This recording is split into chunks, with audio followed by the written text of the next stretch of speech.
Hello, folks. This is Xavier, Gagius from Loggington. Whether you like it or not.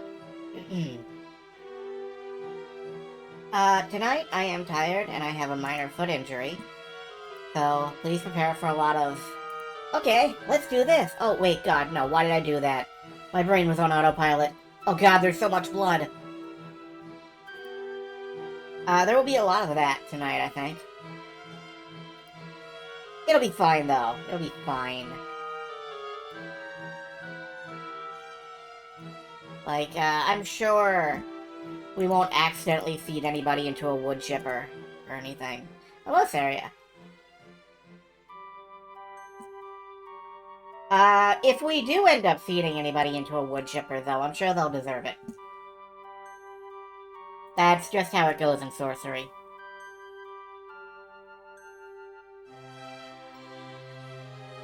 Maybe putting people into a wood chipper on purpose. Well, you know, sometimes, it's the only option available to you after you've clicked everything else on the page. Hey, Jaffa. I hope you're doing okay. I am, just sort of here. I managed about 5 hours worth of sleep, so my brain is sort of questionable. I think questionable is the term I'm looking for. You're playing The Sims 4. Good for you. Anything interesting happen? Have you, made one of those weird fandom houses and... I remember, like, the last time I played The Sims 3, and I think it was 2020-something. No, wait, it's 2020... 2010-something, like... 2012, maybe. I had decided to shove Phoenix Wright and Miles Edgeworth into the same house and see what happened.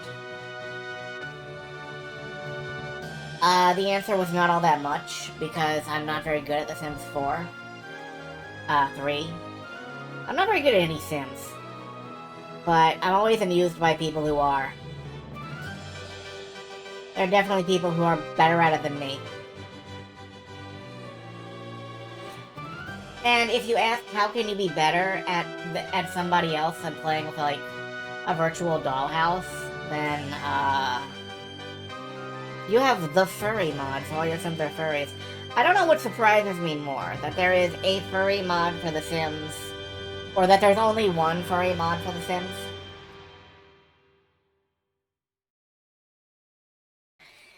See, Siri, I always wanted to have my characters, like, actually get a job and do things that were meaningful. And doing meaningful things is really hard in The Sims.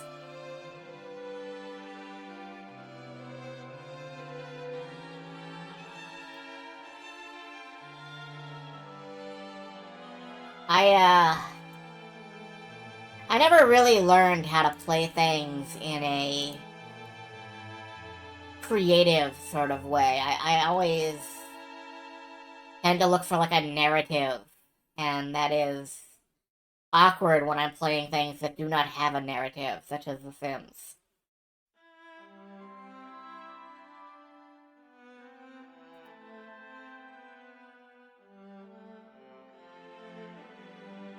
Um...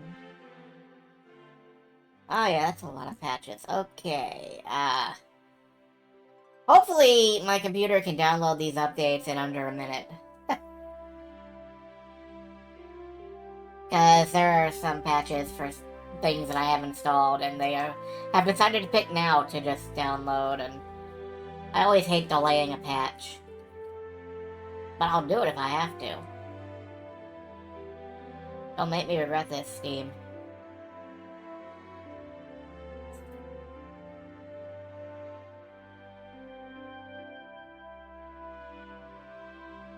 This is good. What is this? Ending 1. Somebody Loves You. From 1994. I have no idea which one that would be. I mean, I have no idea which game that would be. I'll have to look into that sometime.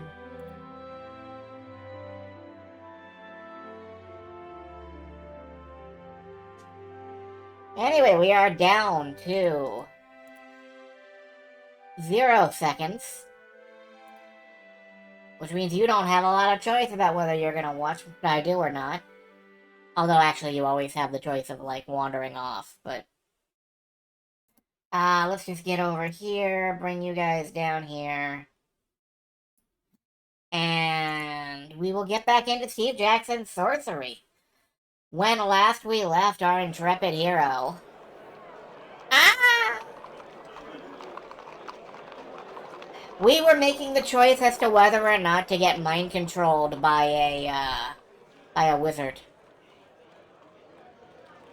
And last time we got mind-controlled by a wizard and lived out the rest of our life as his house pet. Which I think I've read like 15 stories about, thanks to my beloved friends who keep linking me things. This time let's not take the wig. I have to be going, you tell him, refusing his offer. Of course, he nods. Well, thank you for the company. Lorak shows you to the door. You retrieve your sword as you go. So, yeah, now we have, let's see, we have,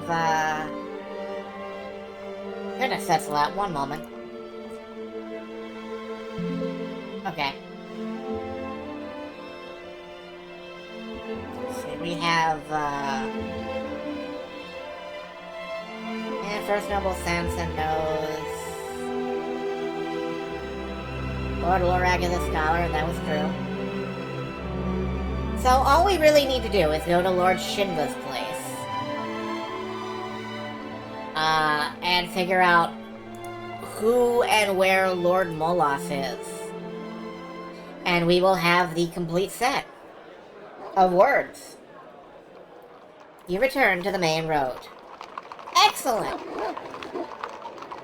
I think what we have to do now is head down to the Necropolis.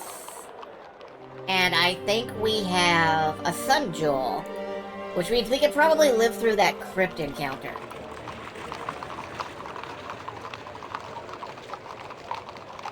Where is our marker? Here it is. The road continues on between dense houses on either side, when suddenly you begin to smell a sharp acid smell. Burning. Looking up ahead, you see a column of smoke. Is the district on fire? I gotta be honest, I don't know what acrid smells like. I'm not sure I would recognize it if I smelled it. What is actually acrid?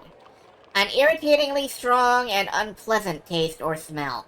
Oh, okay, well, maybe I would. Let's keep going. How bad can it be? You stride forward, rounding a corner on the road until you can see the source.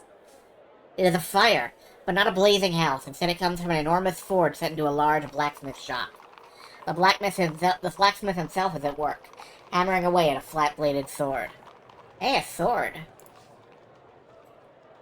You approach the blacksmith and try to attract his attention by waving. But it seems the blacksmith is quite deaf. Years of hammering on sparking metal have left him quite oblivious to everything around him. Well, let's just poke him.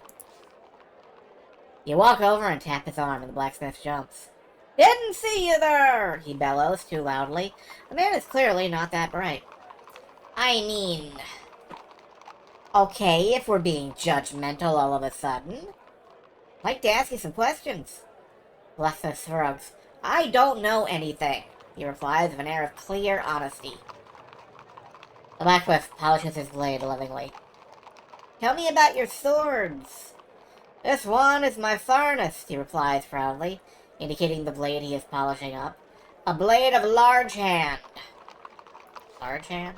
Large hand, the blacksmith agrees. It's large handry. I can't argue with that. I cannot argue with large handry. You reach out to try the blade, but the blacksmith catches your arm. I warn ya, once you've tried it, you won't want any other, and it's not a cheap blade. Your accent is getting out of control there, man. I'll risk it. The blacksmith shrugs and releases your arm. Got on, then. You pick up the blade and swing it through the air. It sings. The weight is perfect, the metal sharpened, the balance so delicate it becomes almost an extension of your arm. This is the finest blade you have ever held. How much? The blacksmith grins. I told ya. Ready for it? 40 gold pieces. 40? That's right. 40. I don't have that much. The blacksmith nods and takes the blade back with loving care. It'll find its owner soon enough, I'm sure. Oh, enough talking. You bid the blacksmith and the blade farewell and leave the shop. If we had 40 gold, then we would not be poor. However, we have 0 gold, and therefore we are 40 poor.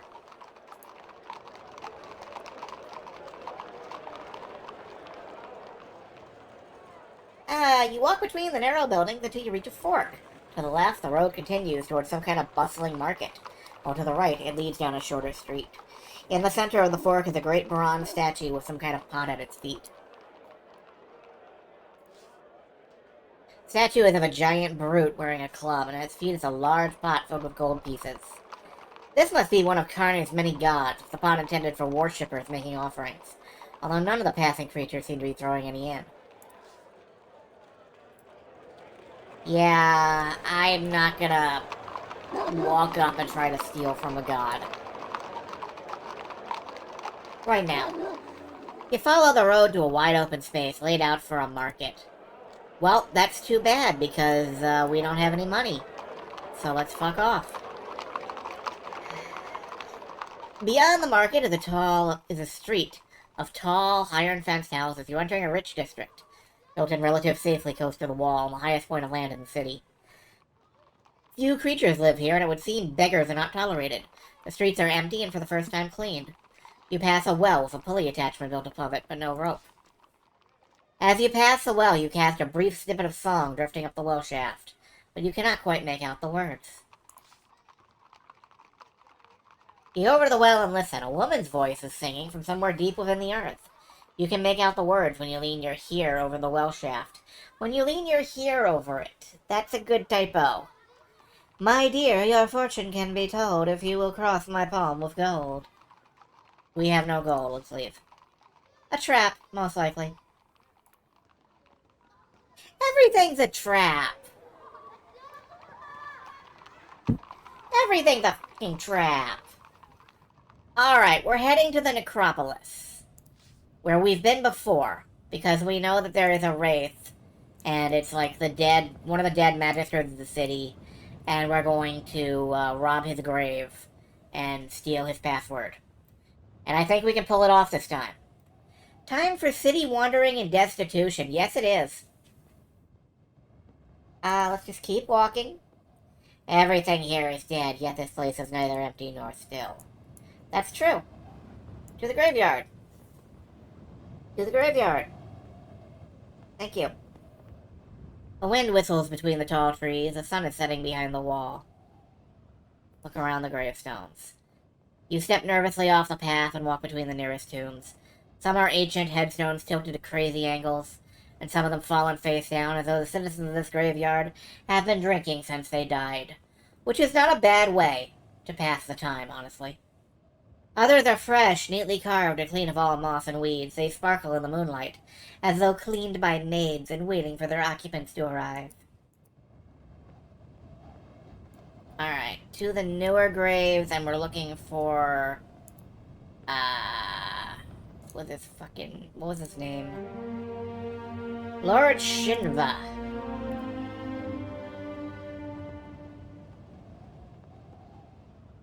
Alright, so O to T. Shinva's mausoleum. Is this the undead noble you were warned you would need to find? Yeah, it is. We've been here before. The door to Shinva's mausoleum seems to be unlocked and is a crack ajar, as though someone regularly came and went. Just in front of it is a ring of little mushrooms growing up against the front step of the mausoleum. You crouch down to look at the mushrooms. They look highly poisonous, not least because you cannot see a single insect crawling around or under any of them. Unusually, the ring itself is perfectly circular in shape. In its center, something silver glints, a stake pushed into the soft soil. Now, I've been thinking about this, and a silver stake sounds like something we're going to need to kill the undead. But if we walk into the circle, we're probably going to get teleported. So is there a spell that will help us here?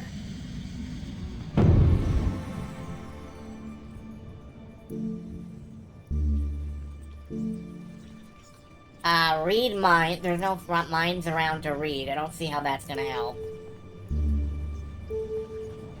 Protection from magic could help. That's probably our best bet. Sus warns of a trap. We already know it's a trap. What if we get big? Maybe size is the answer. You cast a spell and find yourself inflating to 3 times your normal size. There's no way you'll be able to fit inside the mausoleum building. Using your extended height, you lean over the circle of mushrooms, careful not to touch them, or the ground below. You draw the stake out of the ground. It is a short sword made, it would appear, of pure silver. Okay. Step over the ring. You take 1 easy step across a circle of mushrooms, onto the step of the mausoleum. Then you wait for the spell to wear away. Solved that. Okay, we have a silver sword now. Silver is probably great against -3. Oh, well, that might suck, actually. I don't know. It could be a terrible sword. Use the Mario mushroom versus the trap mushroom. That's pretty much what we did, yeah. Like the King's Quest solution.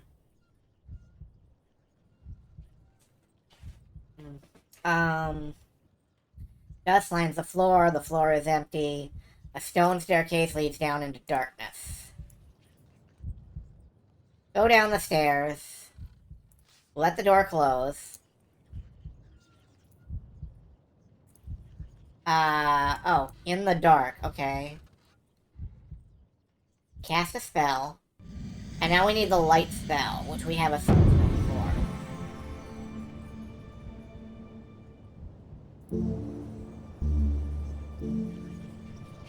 No, let's float in the air.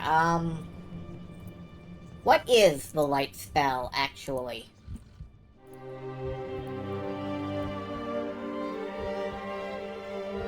Sun Jewel. Sun Jewel. The light spell is sun. And it requires a sun jewel. I feel like I should have remembered that. Somehow. Unfortunately, as I've already mentioned, my brain is very stupid today. I am definitely, going to fuck some stuff up. Sun. You cast a spell and the sun jewel in your pack begins to throw an ebb, growing brighter and brighter until it fills the room with a pale but brilliant light that reveals the mausoleum for what it is, old stone and dust, and nothing worse than that. Your spirits soar! Something rushes across your boots and into a crack in the stone. Maybe there is a way out below. You head for the stairs once more, holding your light out in front of you. You make your way cautiously down the ancient stairs into the dead earth. The walls are damp and there is a foul smell of decay. The only sound is a dripping coming from somewhere in the depths. You emerge into a large chamber, lit only by the light from your sun jewel. A coffin occupies the center of the room, clouded over by dust and spider webs. Okay, let's go jam this stake into a guy. You stride towards the coffin, then freeze. There's a rattle of chains coming from inside the coffin itself. The lid is moving back. Push it closed. You race forward to shove the coffin lid close, and so you do not see the ghostly figure emerging behind you from the alcove until its cruel dagger is piercing your back. You spin around to see a death wraith looming over you. Okay, to be fair, that was my fault. You stagger back to clear enough space to ready your weapon. Oh, we can use the silver sword or the silver chain. That silver chain, looked you. Let's try this.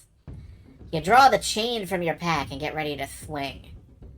Maybe I should have stuck with the, oh shit. Yeah, you know, I'm gonna stick with the sword.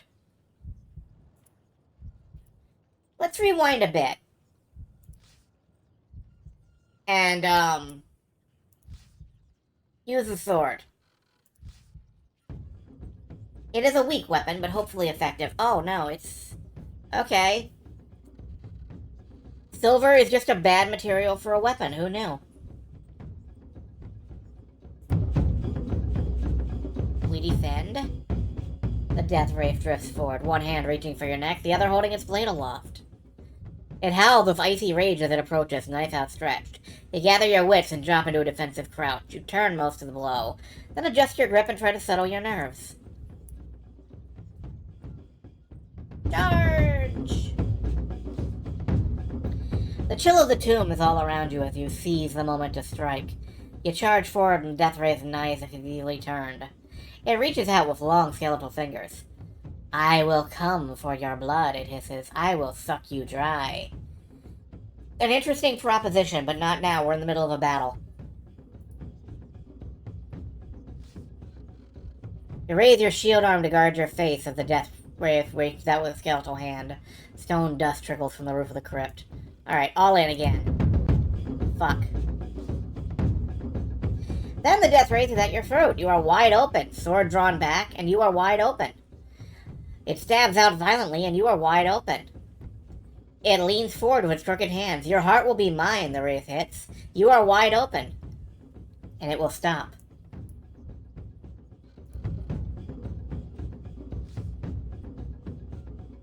Alright, I think we have to defend on this turn to get our power back up. And because otherwise we're gonna get stabbed. I can taste your life, the creature wails. I am hungry. You are wide open.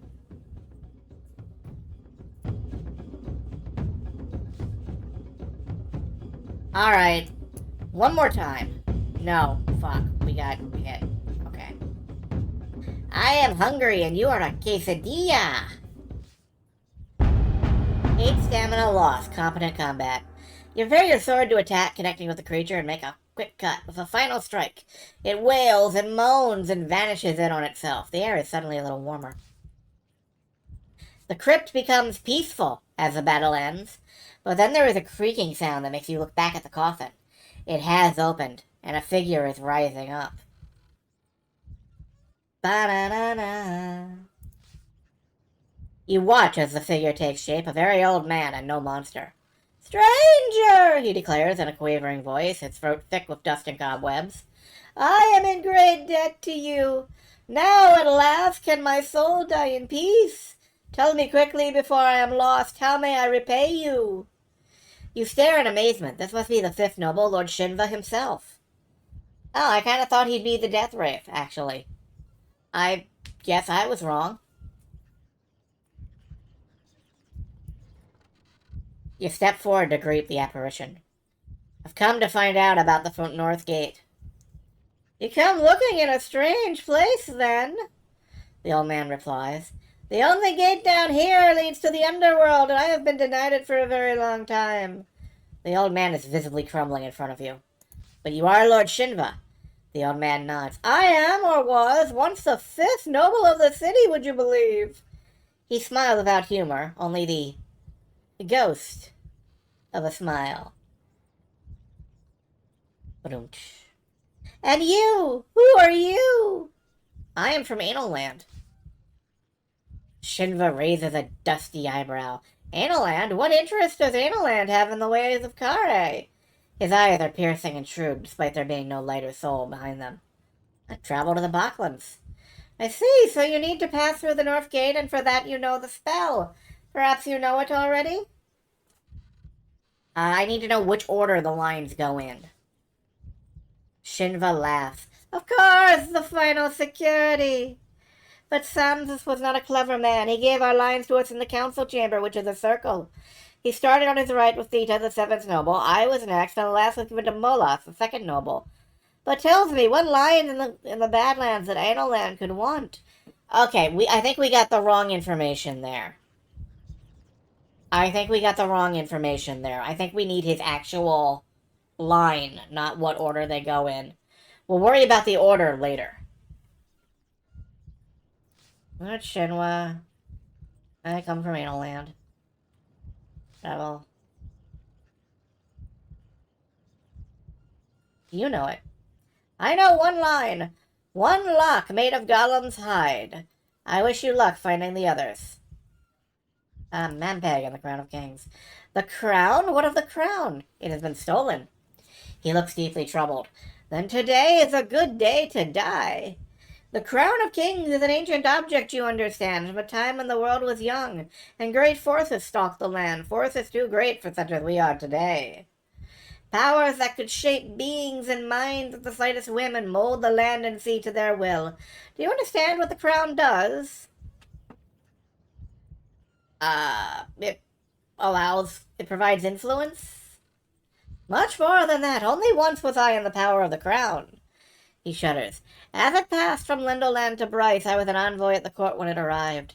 It has the power to turn your will to another's without you knowing it is happening. You see the power of that. No one under the influence of the crown can ever revolt, as they do not understand that they are in servitude. The old man is visibly crumbling in front of you. You know, just once.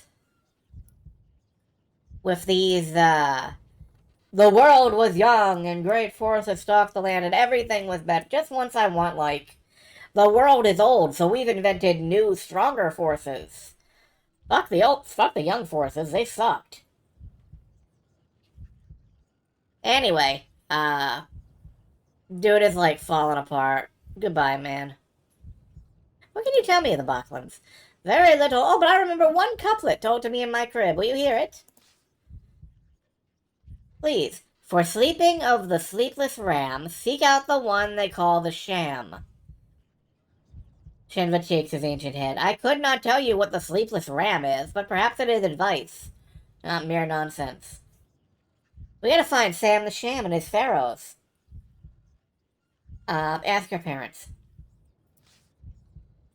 Farewell, old man. Farewell, stranger. May your life and your fate be better than mine. Remember, spell lines are listed in the keys section of your inventory.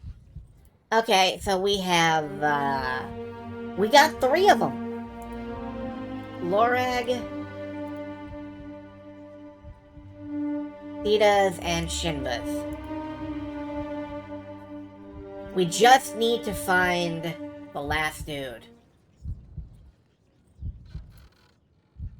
Finally, with a withered finger, he directs your attention to a gnarled rope that hangs down one corner of the room. That controls the trap on the door, he declares with a groan. You slash the rope with your sword. A heavy counterweight falls and shatters to the floor. Lord Shinva nods and drifts towards his coffin. I give the last of my life to you, he whispers, as he lies back into his grave. You feel a cold strength flood your veins, then turn quickly and make your way upstairs.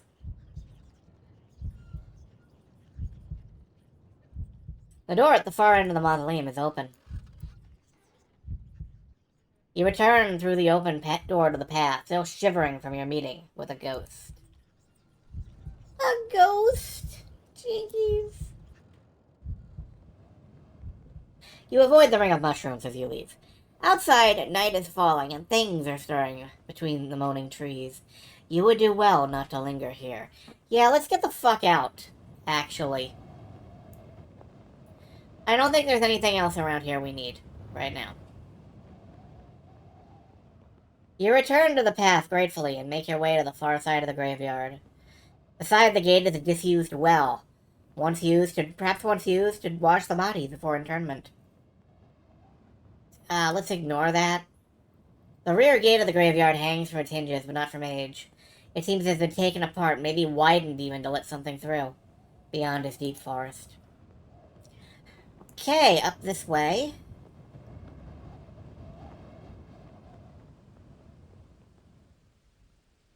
You walk for half an hour through thick trees along a narrowing track, until you reach a fork in the road.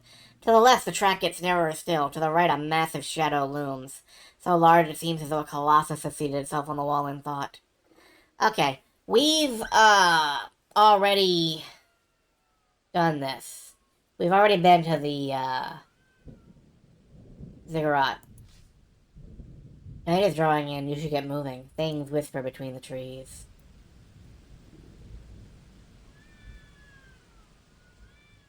You walk between clawing trees and thick bushes. The north gate is finally in sight. Keep going. You stride forward, footsteps crunching loudly on the gravel below. In a few minutes you will have reached the edge of Carre. Something catches your eye, movement in the shadows on both sides of the road. Torchlight. Vic for First Noble. From the trees behind, a ruffian steps out, leading several werewolves behind him. Well met, friend. Vic for First Noble. Bid him farewell. You nod farewell. You're going the wrong way, the man observes. The fight is this way, and he points along the road back to town. There's a goblin army that's going to come up behind you. The man laughs. A goblin army in Carre? I don't think so. Then his laugh changes to a glower. And don't you go spreading such lies, it's poor morale. You'll see. The man laughs. No, 'cause we won't be anywhere near here. We take the city tonight. With that, he whistles to his wolves and steps away into the night. You breathe a heavy sigh of relief.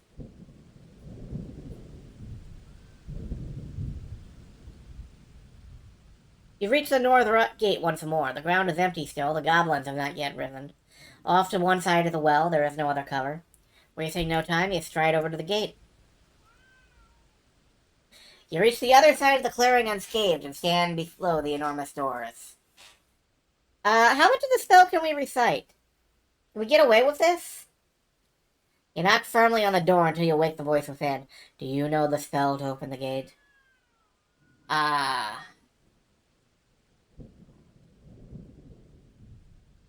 Tumblers by Korga's grace and Forga's pride. One lock made of golem's hide. Tumblers two sealed deep inside. You stand back to see what effect your lines have had. The voice has gone silent. You look around towards the well.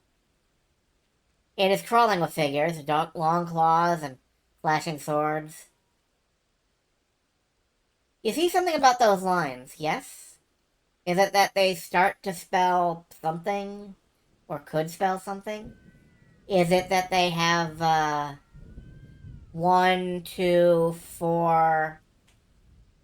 I wonder if it's as simple as that for getting them in order. That would be interesting. Like, I could see either, 1, 2, and 3... Yeah, so where's 3? Unfortunately, 3 is what I've been looking for, you know? I've been trying to work it out. I don't know where Molas or whatever is, so we may have to accept Slong into our heart. Approach Lorg. Seems you were not successful. Will you try again? Are you willing to give up the search now? Nope. I'm going to continue the search. I will try again, you tell him. This time, the wizard advises you, choose your path with care. Once again, the wizard begins the spell, and you find yourself drawn into the air. Alright. Okay, God, where the fuck do we...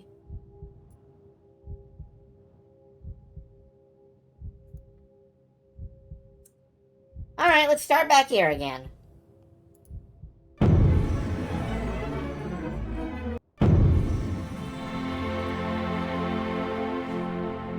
So we walk into the city and we encounter the beggar.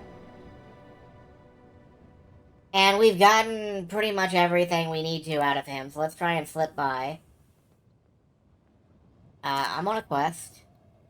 Quest for what? I think the Crown of Kings. Never heard of it. What's it for? Step aside, old man. I will not. I'm the city guard. Let's fight him. We've never fought him. Let's just deck this man.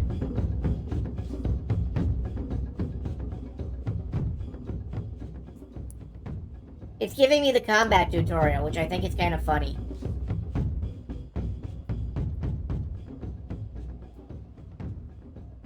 Let's just bonk him.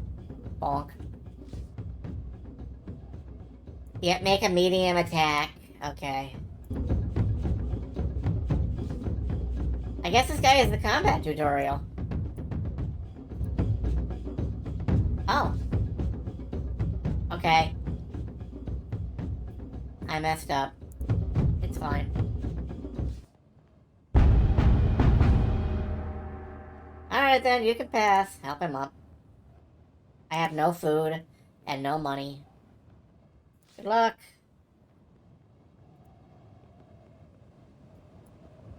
I collected a clue? Fifth Nova Shinva is dead. Yeah, we definitely know that already. We found out the thing about the sleepless ram. Alright. Hurry on. I don't think we're gonna last long with no food.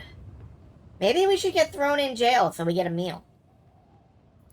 Friend? What's the watchword? Katapani.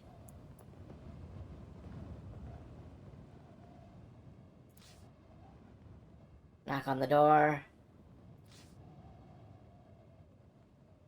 Oh! A merchant? Selling what? Weapons? Any weapons on you? Okay.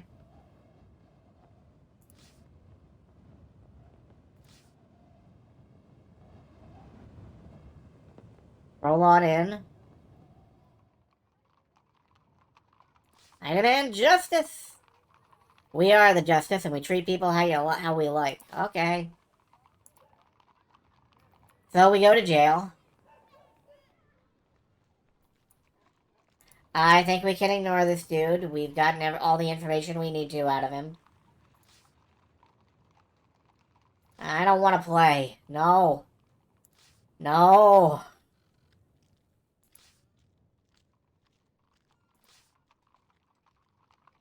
Wow, you get railroaded into playing dice with this guy. Okay. That's fine. I'm a murderer. And a liar, I'd say. Yep, I am a liar, in fact.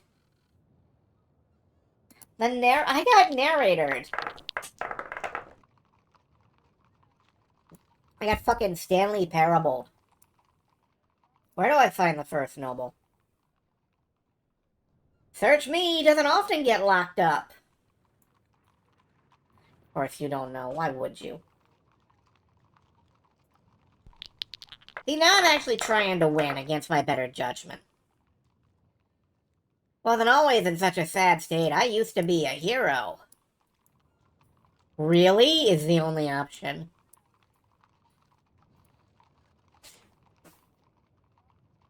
You don't believe me? That's fair enough, I suppose. Why should you?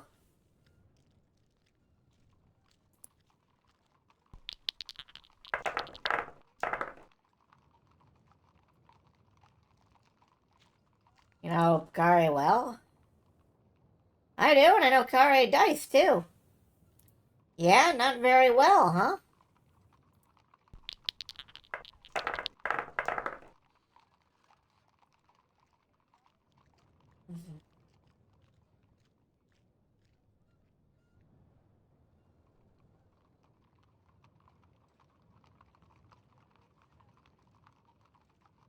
Final call. I'll probably lose, yeah.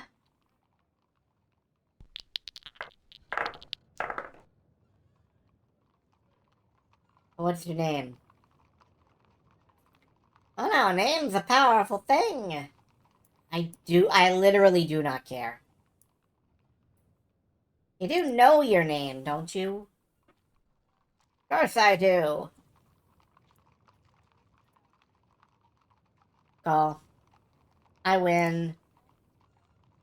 Went easy on you. Rematch? No. I enjoyed beating you. The pleasure was mine, the old man says bitterly, putting his dice back in his pocket.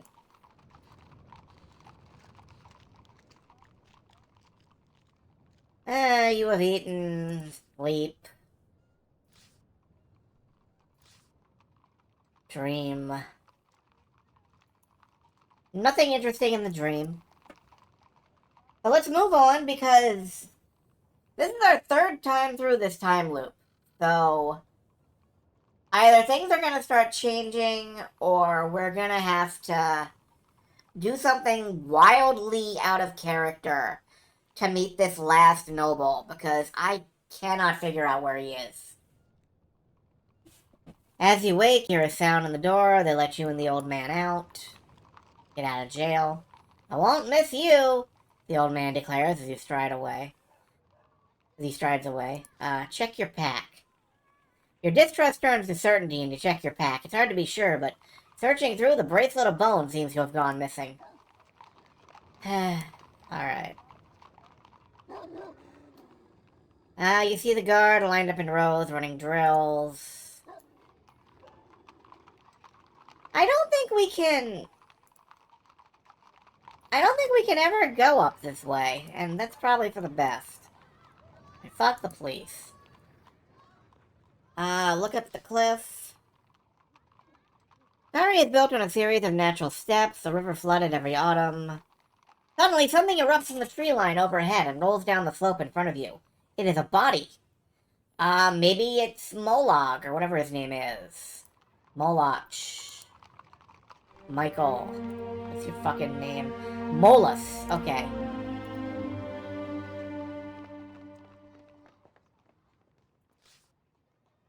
You approach carefully as the body, a black elf by the look of it, bums and batters its way down the slope to land in a rough heap. Check it. You check the corpse. It is pretty clearly dead, although whether it was dead before being thrown down the cliffside is impossible to tell. Search it. You waste no time, but search the corpse's pockets. There's no gold to be had, but it does have a strange black mask strapped to the back of its head. You unwrap the black face mask from the elf and slip it into your pack. There is nothing more to be done. You're too late to help, after all. You continue along the path. Okay. Crossroads.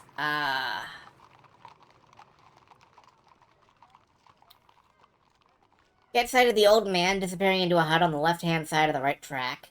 Just at that moment, a cart rolls down the road from the right and careens around the corner to take the main road ahead. This time, however, the crates don't wobble but do not fall, and it disappears up the road, leaving nothing behind. Interesting. Seems not everything is fixed after all. Interesting.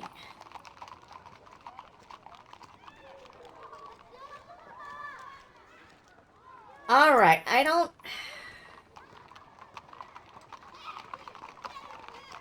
actually know where we're going this time.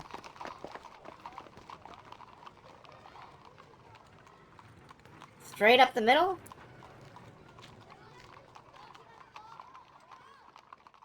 You stay on the main road, which rises up a slight slope to reach a small settlement of poor huts. As you pass these homes, ugly creatures gather to watch you in silence. A little further on, you come across a body, lying face down in the gutter. A beggar asleep, or some kind of creature in a drunken stupor.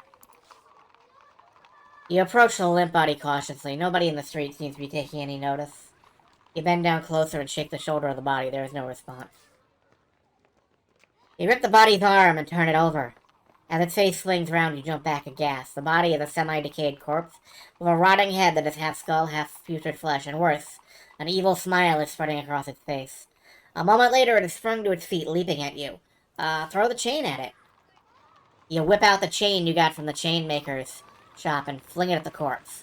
The chain wraps itself the body, and begins to tighten like a snake, squeezing the air out of its prey. Then, quite suddenly, the corpse explodes into a bloody mess of arms, legs, head, and torso. You know, for kids.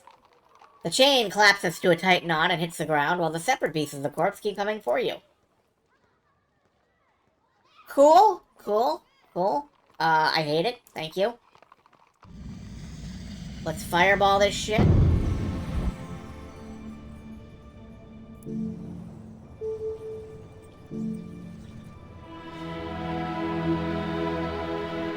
You cast a spell, creating a thick fireball in the palm of your hand. You see the light reflected in the corpse's empty eyes as they open wide in surprise. Then a moment later, flames have enveloped its body. The roasted remains tumble to the ground, smoking, all life once again extinguished. The body parts on the ground squirm and slowly ooze back together. The corpse now looks as if it had been run over in a chariot race. It is definitely lying still, for now at least. Take my chain back. Search the body. Expecting another immediate attack, you go to search the body. But it is clothed in rags and has barely any pockets, let alone anything inside them. Look under the corpse's belt. Let's see what we got here. You unstrap the corpse's rotten belt to see if it has anything secured under it. Nothing. From a nearby doorway, a face appears and beckons you over. That's not... No, I want to keep checking this body out.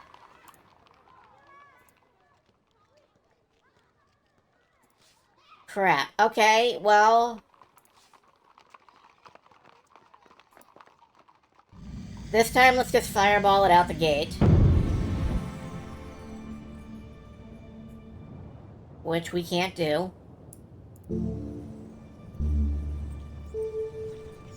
Resurrect the dead. No, that's not something... We can't cause an explosion.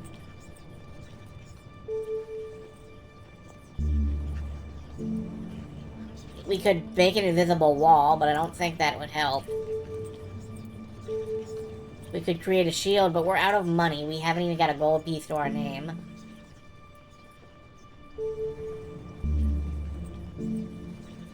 Clone the caster. I can think of no reason this could do anything. You cast a spell, creating 5 identical copies of yourself. Then charge into battle as one. At your first sword stroke, the attacking creature explodes into a mess of parts, all separately coming forward to tear you apart. But with each of your clones tackling a different part, the fight is quickly settled. Okay. Search the body. Look in the corpse's throat. Disgusted, you push your fingers into the back of the corpse's throat. Something? Yes, with fingertips you draw out a fragment of paper. It is a handwritten line, torn in half along the script. You cannot make out the words. Shit. Okay, let's keep it. You pocket the strange note. Perhaps later you will discover what it means. You stride over to the hut. The face is that of a small gnome who begins to chatter in a high-pitched voice. You killed it! Did you kill it? I think you killed it! It was dead before. It may not be dead now. Oh, no, you've definitely killed it, the gnome replies, shaking his head. It'll be a good few months before it wakes up again. We'll cart it somewhere else. Here, we wanted to thank you. He reaches behind him for something. You wait and the gnome produces a small bag containing 5 gold pieces. I'm sure it's not much to a woman like you. He apologizes, but it's from all of us. Peering in the window of the tiny hut, you make out 20 or so faces. Thank you, you reply and nod your head. What was that?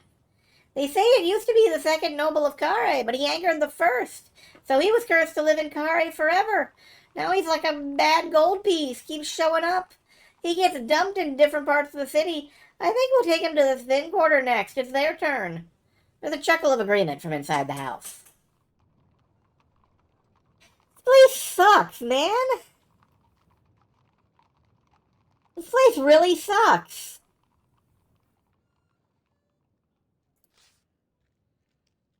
You bid the gnome farewell.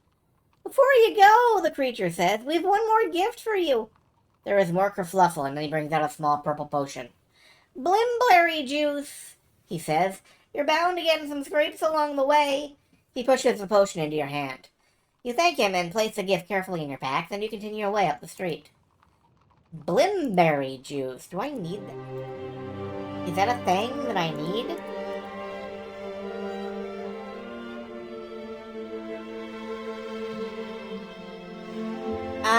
We can now fear someone because we have a black face mask. That's cool. Yeah, I don't know what requires a medicinal potion. Maybe blim blim blim blim blim blim blim blim blim blim. Excuse me for a moment. Maybe blimberry juice is a medicinal potion. Maybe we can use it to cure diseases or something. Walk on. Part of the city port. You find a large structure, door open, smell of incense. Is this a shrine? Look at the building. It seems to be a wide, unlit space. A low sound of chanting floats out on the street. A woman's voice. You know, what if we just go ahead and, you step into the gloomy shade of the building. The aroma of perfume and oil grows so thick you begin to cough and choke, announcing your presence to whoever is inside. The singing voice falls silent. Who's there? You call out to the darkness. There is no reply, just a quiet sound, like a light footstep at the turning page of a book. Then there is a voice. Greeting, woman of anal land. I see you are an honorable soul. You are welcome. Greetings. The voice laughs, a gentle pealing sound like a chime. I see you are searching for something. I am after the North Gate spell. Is that so? That is forbidden knowledge. The voice laughs again. There is that noise again, like a palm slapping down. I see difficulty upon difficulty. Can you help? Another slap. It is the sound of a card being turned from a deck. Tell me. Speak a word, and I will tell you what I see. Crown. I see a long road. I see a cloud of smoke. I see the rain that brings the morning. Magic? I see a dead end, a closed door. I see a wise man, but the card is reversed. This means death. I see a snake that eats its own tail. Gate. I see a closed door. I see a whispered secret. I see a trap of fire. Suddenly, from the far end of the room, a single candle flame ignites. A shade has been lifted from a lamp, revealing a woman in a deep hood seated at a star-shaped table. She is staring at the cards laid out in front of her. You step forward, and she looks up sharply, eyes wide with fear. Stay back! She cries. You seek the crown of kings. You intend to conquer the old world. I seek to save it, you reply. Nothing will save it. The damage is done. It would be better if the crown were dropped into the sea. Remember this. Who are you? You ask, stepping forward once more. The woman looks up with deep eyes. A long scar runs along her face from mouth to left ear. I see things, she says. Things that not all wish to hear. Well, I wish to hear. She nods. You are wise. She turns another card, a movement that is almost involuntary. She looks up at you. Remember this. The crown is not in Kari, but there are many who claim it is, and only one who is deceived. Only one truly believes. I think that must be the dude in the sewer. The guy who thinks he has the crown and he's ruling the goblins, but he's, gonna get murdered the second the goblins get what they want. Thank her. You thank her for her mysterious warning, but her attention is lost once more, taken by the cracks in the flagstone floor upon which she sits. The streets will burn, she murmurs. The wolves must be turned around. You leave her to her dark vision and step out onto the path to continue their journey. The Kari Board of Tourism really has their job cut out for them. I would definitely agree with that. Visit Kari! It sucks! From the field to your right, you hear a groan. Half a dozen fat pigs are grubbing in the muck to the right. Just beyond them, a group of creatures huddle around a fire pit, from which there drifts a mouth-watering smell. Kari seems to be filled with creatures you can't place, half one thing and half another. But from the way the strange creatures at the fire pit sit and talk, even they do not see their own it seems they do not see their own differences. One sees you, however, beckoning with an large clawed hand. Alright. You clamber over the fence and stride toward the creatures. Within a few paces, the smell of cooking meat reaches your nostrils, and you see a large pig turning on a spit above the fire. The creature who waved to you has watched you approach. He grins hooked teeth and cocks his head at you in passing. In greeting. Perhaps using magic might give you an advantage? Let's just say hi. They seem cool. Greetings, that smells good. It is, the creature picked. The creature agreed. We picked the best one to bite into. He waves at you to sit down. Then you understand his generosity. They are poachers. Cool. Chill with them.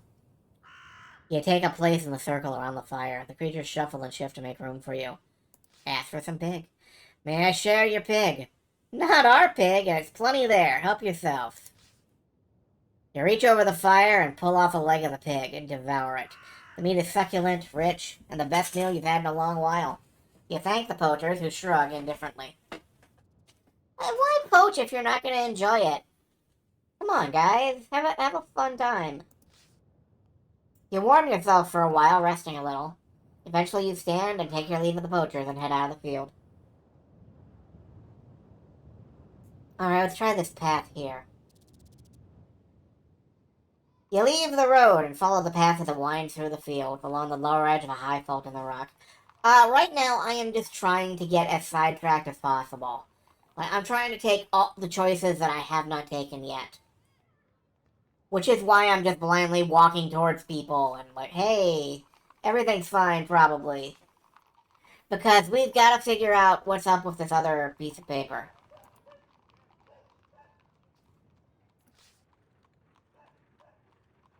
As you pass, you see a few creatures working the land, pulling up the voluminous weeds that grow around their tiny fruit and vegetable plants.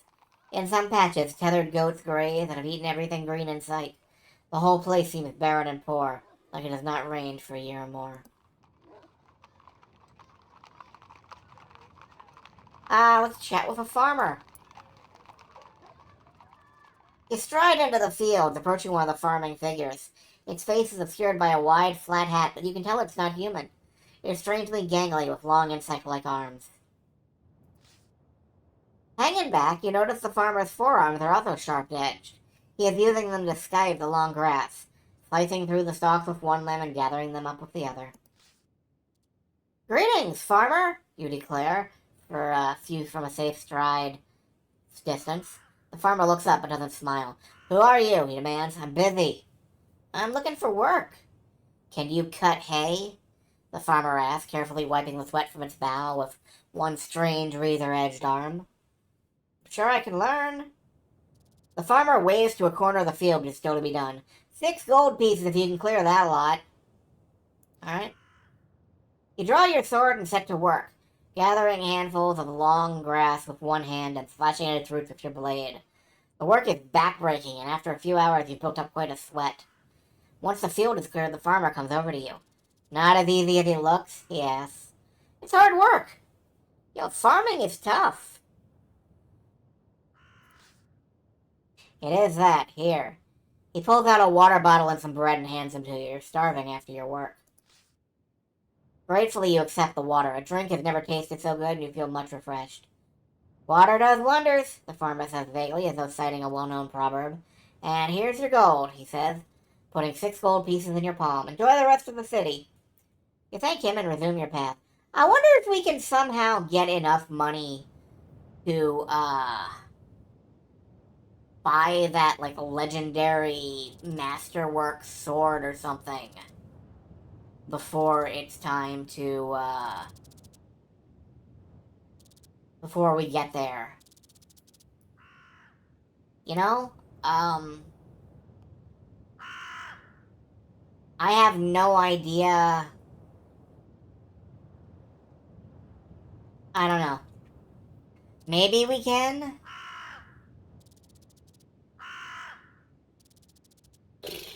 Alright, what are we doing? I guess let's carry on down this road. You stay on the path until it climbs gently, approaching a low, ruined wall at the back of a grand building. Oh, this is the, that one this is where we end up if we go down this route. The house with the painting that we dropped on ourselves. Because we're legendary heroes. You don't like the look of it. Turning back, you walk swiftly down the track back to the main road. The creatures in the fields don't notice you.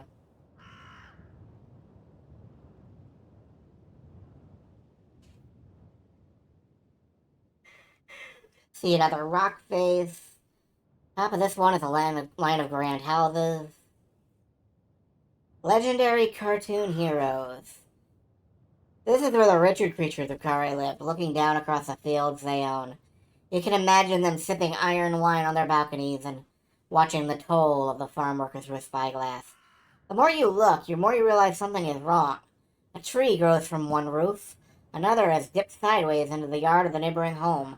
These places are falling into ruin. You knew Kare was poor, but this is worse than you feared.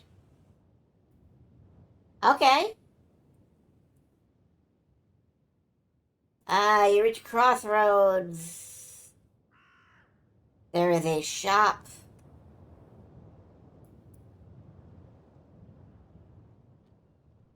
Knock. Enter, but be careful. Slip through the doorway. Right, this is the, food guy. Strange-looking creature, what do you want? Like to buy some food. 5 gold pieces. Okay. Pay him. Dang, okay, that didn't give me any rations. I need rations. I need rations. Let's rewind and start causing some chaos in here. Knock. Slip through the doorway. Look under the table. Where are you? Right here. Take the scroll. You here to rob me or to get something to eat? I like that box of yours. You want to feed us, man? No. The creature laughs. And you've got some nerve. Now get out of my shop before I skewer and roast you. Alright, let's just zap him. I don't particularly like, just randomly assassinating a dude. But I'm curious about that scroll. Them cause stupidity. Oh, dim. With the flayer suitably distracted, you are free to search the kitchen. Through the box. Take everything. Leave. The creature called a cheery goodbye from under one of the tables where he has decided for the moment to hide. Okay. That didn't get me any food, but... there is a fair here. Right, we saw the fair.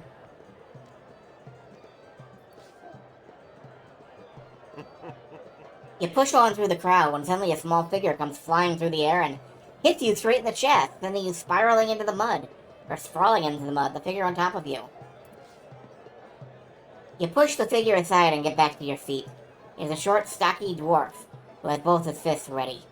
He jumps back to his feet and begins to lash out in all directions. That's when you notice his helmet has been knocked over his eyes. Going in close and risking a beating, you grab his helmet in both and yank it upward. The dwarf's eyes appear, small and black and very stupid. Throws 2 more punches and frowns. Where's the ogre? What ogre? The damn ogre who threw me! The dwarf curses, spitting blood as he talks.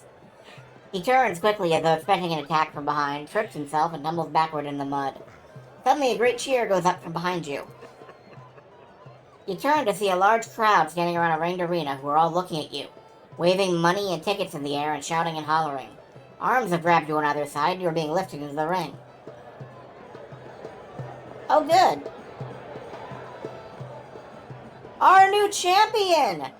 Declares a voice at the center of the arena. He has knocked out the previous champion. Who will face him now? Go the crowd. Who dares face me? You bawl to the crowd. And they cheer and whoop in reply, enjoying the show. I will. A new contender has entered the ring, a wild-looking barbarian. To the winner, announces the ringmaster of the fight, 10 gold pieces. To the loser, a broken nose, calls someone in the crowd. You look over your opponent. He's almost half as tall as you again, with muscles on his chest and arms like sculpted wax. In the black corner, then, the ruffian announces, is Anvar. In the white corner, the ruffian turns to you and says, what should I call you? Stranger. Ruffian pulls a blank face. It's not very exciting, he says, but alright. In the white corner today, fresh from who knows where, please welcome to the ring the stranger herself. Alright, let's have a fist fight. Strong as possible. He blocked. The bell rings and you charge forward, bellowing, "For in a land!" He drops back and covers his chest defensively, waiting for you to wear himself out. Wear yourself out. Alright.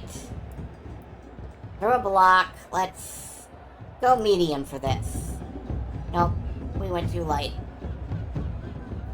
Alright, full power. He blocked again. God damn it. Block. Full power. Anvar is performing for the crowd, making a circuit of the ring as he comes to knock you down. You dodge the blow when he passes, and he frowns stupidly in annoyance. Everybody is stupid around here. Except us.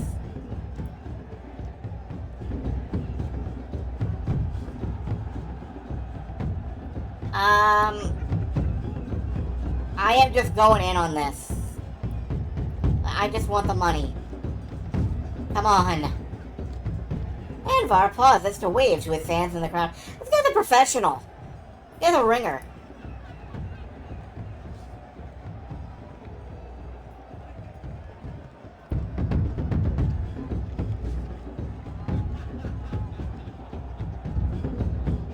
Ow. Well, we're doing our... I'm not doing my best, actually. You know? I think I'm actually doing my worst.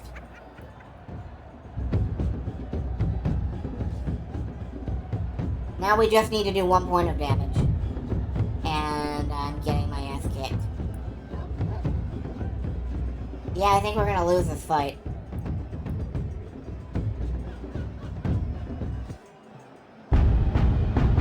"15 stamina lost. Pounded. I suck. But I just want to see what we get out of this.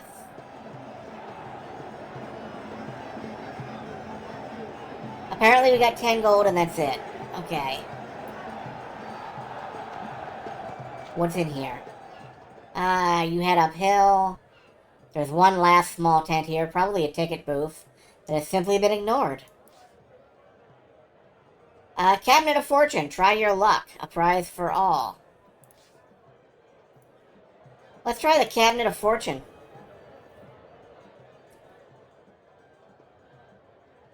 A grubby, bearded man leaps up from where he was sitting cross-legged on the floor.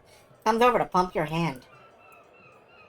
"Welcome, my friend, and see what prizes you can win today.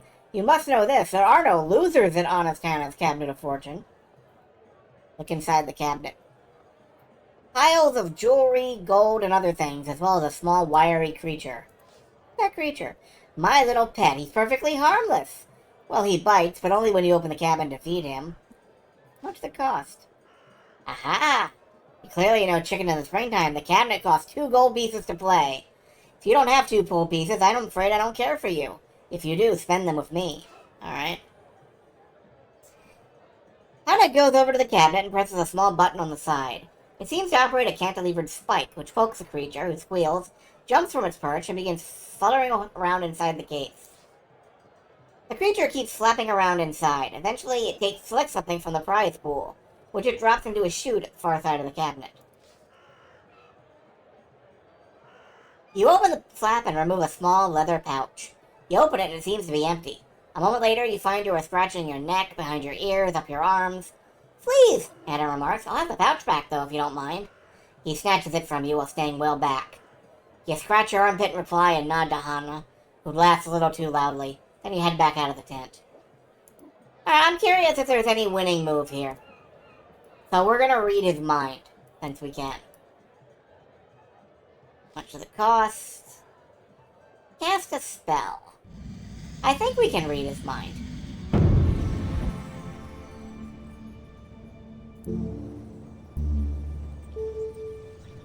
Let's resurrect the dead. I don't see how that would help. Talk all languages. I don't see how that would help. What is the mind-reading spell, come to think of it?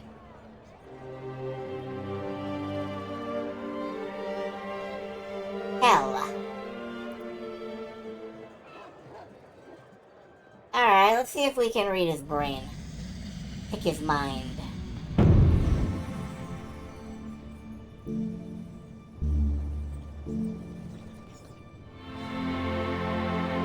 Put on the skull cap and quickly cast his spell.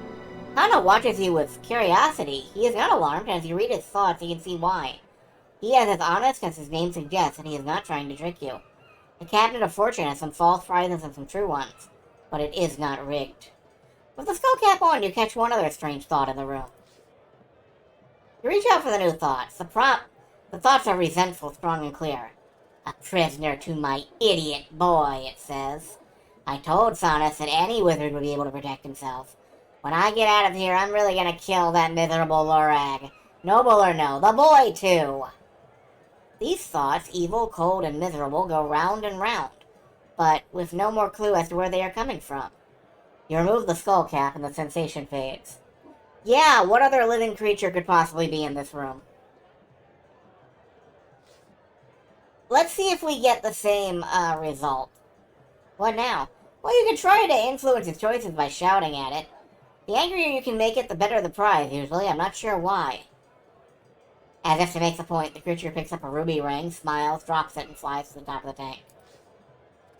Although it does not seem very fair, you determine to infuriate the creature as much as possible. Lorag! The creature in the tank flops around with glowering eyes. What else could you try? Sonus! The strange mite is still flying around furiously. Eventually, the creature selects something from the prize pool.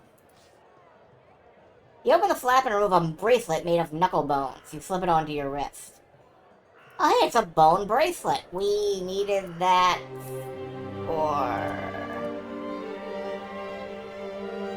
the kid spell, which I guess does something. Anyway, it's something. We got a cool prize. This got stolen from us at the start of the run. You're excited for us to find the most powerful magic word in the world. That would be cool. You are back by the bathhouse.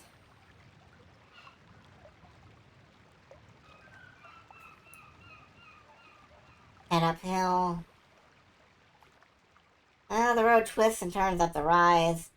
Smell of rotting fish fills the air. You must be close to the docks. Alright. Let's head this way.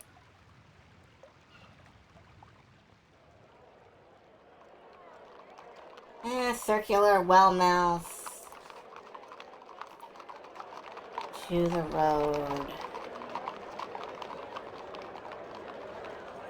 I don't know if I've been up the side of the city. Usually a curve inward.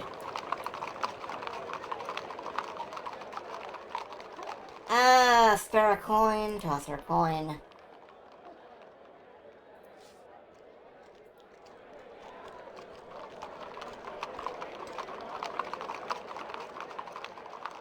Graffiti, we've read the graffiti.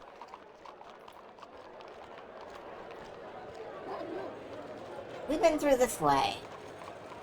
Metalworkers Guild, yes we have.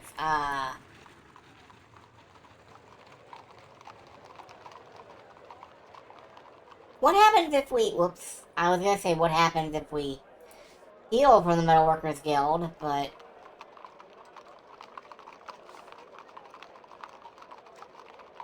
This is not alive. Can we take the statue? Nope. How does that statue work? What's it for? You make plate armor? Plate armor? No, you want a blacksmith for that. We do articulated pieces, things that move. Alright.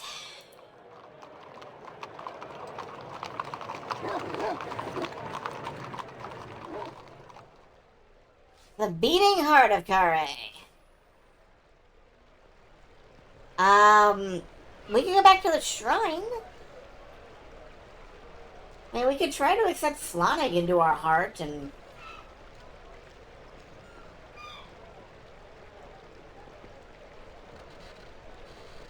But we have half of that paper.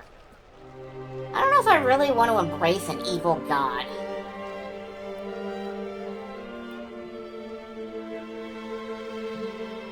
We have a scroll we can't read.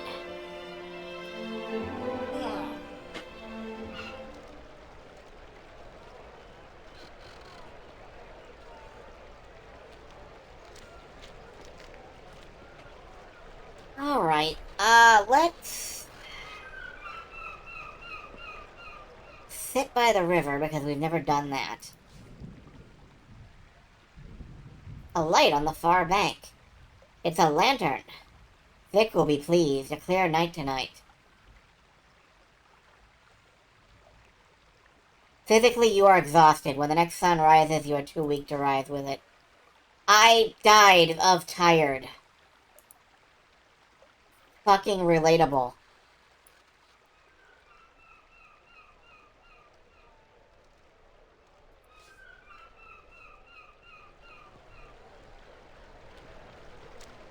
I fucking died of being tired. I really...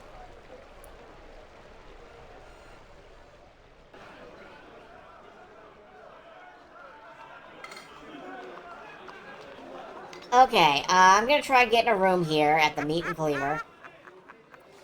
Ask him about trade. Food? We're out of food. A room? Okay, let's buy a room. And head on up. And presumably that guy is gonna try to kill us in the middle of the night.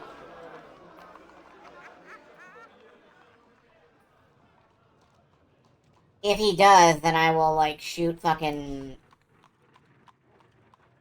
you have the strangest dream. You have been captured by a torturer with a sadistic imagination, who's plotting all sorts of horrific fates for you. It is almost sunrise, and the early morning light coming through the window lights up the room and gleams off the blade suspended just above your neck. You move to get away from the guillotine blade, but your movement is restricted by tough leather ties which hold you to the bed. Yeah. It is the innkeeper. I need meat for my stew. Lead. Let me go. I'm on a mission of the most importance. So am I, replies the innkeeper. We had a conference about this last night, all 7 of me, and we agreed this was very important. Ah, well.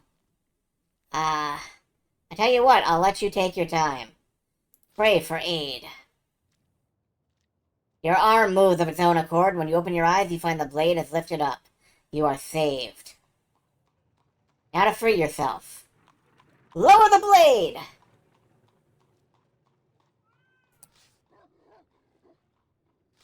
Keep lowering it. Just... Okay, that's... really not working. Loosen the straps. Loosen the straps. Okay. Lower the blade. Cut your arms free. Loosen your leg straps. You're on your feet. Okay, let's leave. Yeah, I love that we basically just did some reps.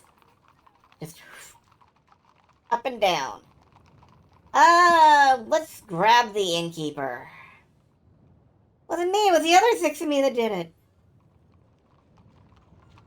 Put him down again. You pause only to take back the money you paid for the room. Yeah, alright. That, I will say, is, like, justice. Give me my money back.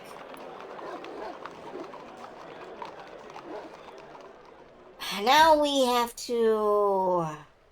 Alright, we're gonna buy some breakfast. We literally cannot carry any rations with us. It's kind of infuriating.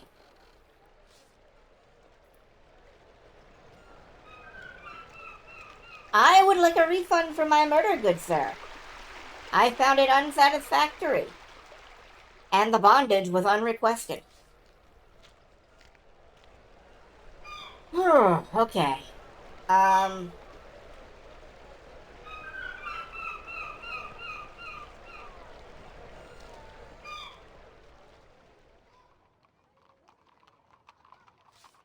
Ask someone for directions. The creature's head is bowed. It doesn't look up. It pulls itself free and hurries away. It's too miserable to speak. Nothing for it. You'll have to explore for yourself. I think we went up to find Lorat. Maybe he'll know what this scroll is. Just walk on by. Ignore the folks. Take a side street. Don't run. You own this street. It's cool.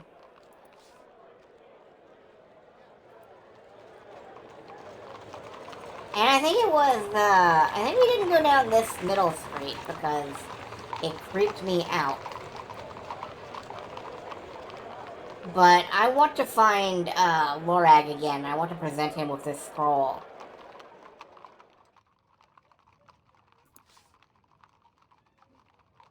Look at the high wall. Something gleams at the top. That is... Oh, that's the sun jewel, isn't it? We don't actually need the sun jewel right now. So you know what? We're not gonna bother. Let's just keep moving.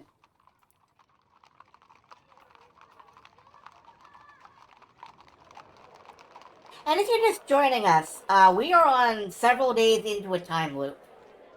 So that is why I'm kind of skimming and poking around and trying to figure out, like, what's going on. Walk on. Yeah, we've read most of these passages before.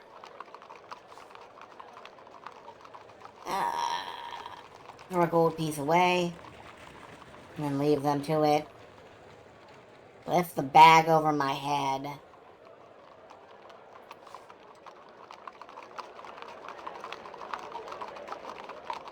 Swallowed river water that was so toxic we were transported back in time. You know,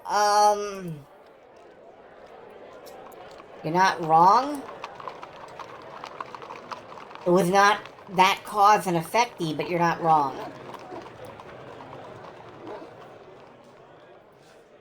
Knock on the door. I'm a sorcerer like you. I need your help. Thank you.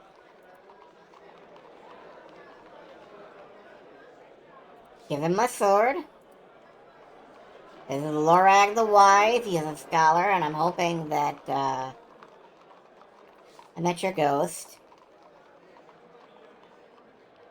Look around the study. Have some wine. Ask Lorag about the painting. Who is that? Do you come to make conversation, or have you come with a true purpose? Are you a sage or a sorcerer? Show him the scroll. Perhaps you can help me with something. You pull the scroll you took from the flayer from your bag.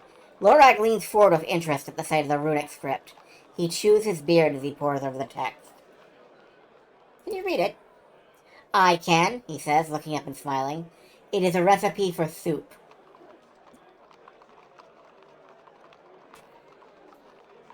Good work, us.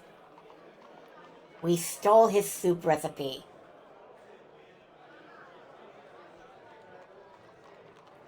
About the north gate. It must be destroyed. There is no place. Not even Mampeg, which must be destroyed. Only those which must be made better. Perhaps you will learn that. That's true.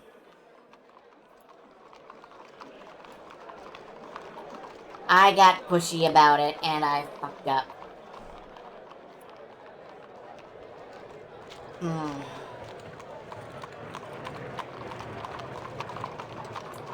I genuinely don't know. I really... Alright. I'm looking up the answer. I am turning to Google. I know that this, I know that this half piece of paper has something to do with it. But I can't imagine where the other half is. Like, we have not seen any other conspicuous torn paper.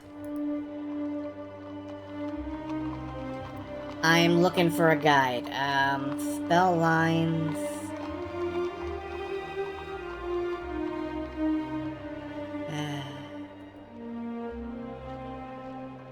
Kare, the city port of traps. How to get all spell lines. Let's see.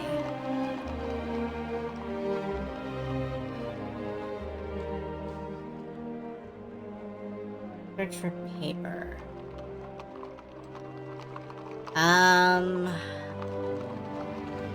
I don't see paper in there. I'm actually...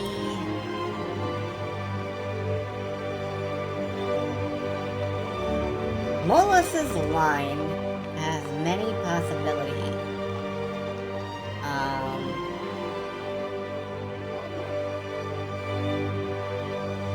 Get a piece from the corpse.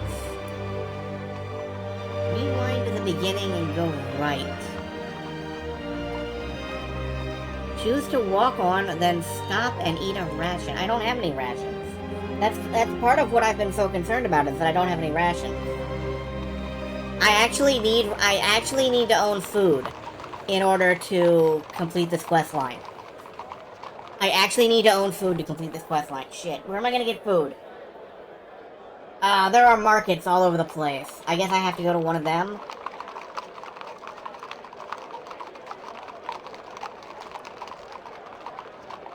Okay, but how... So I have to reach the end with some money. And then rewind. Get food. Reach the end again without having eaten any of the food. And then I think I'll be able to stop and eat at a place?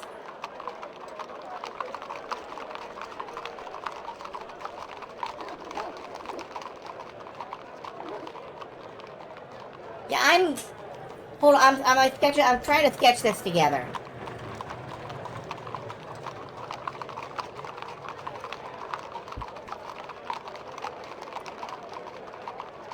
Apparently you can also do it,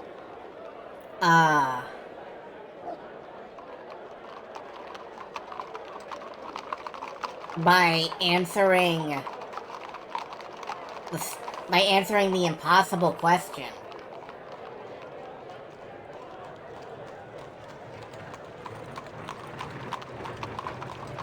But that means that we have to find Sorcery, when I don't know who that is. Who is Sorcery?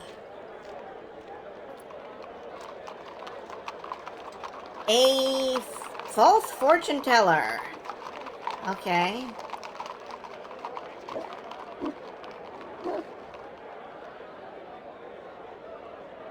I don't know what choices you have to make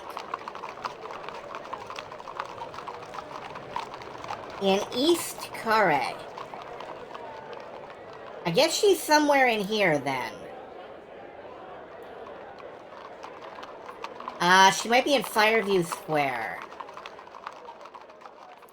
Push onwards. This is a blacksmith. Walk on by. We can't afford to buy anything. Great bronze statue with a pot at its feet. Look at the statue. Can we just take some money? Can we take the money? Is that... The pot seems to contain about 20 gold pieces. You reach down and scoop up the money from the pot into your pouch. A creaking noise makes you freeze. Run for it. Cast a... Okay, let's... How do we fight a giant bronze statue? YOLO. Summon a giant. We can't do that. Create quicksand. We can't do that.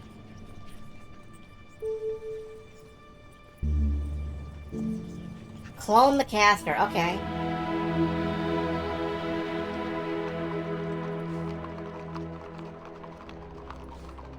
Can we fight it? Nah, probably not. Pick a spot to attack. The belt. No. The left ankle. Nope, that gets us killed. I wonder if we can... I want to see if we can rob this statue. Because if we can rob the statue, our money problems are solved. We can just do that twice and then buy the sword. Take the gold. Run for it.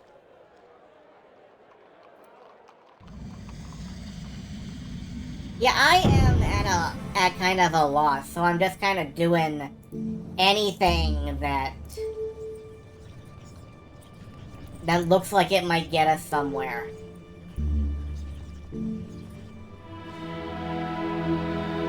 Alright, run for it, because the statue is attacking. Attack.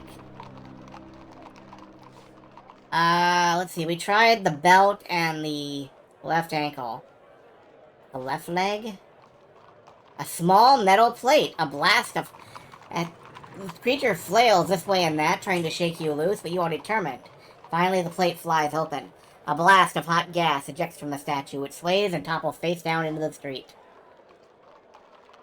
You are 18 gold pieces richer. Alright, that's cool.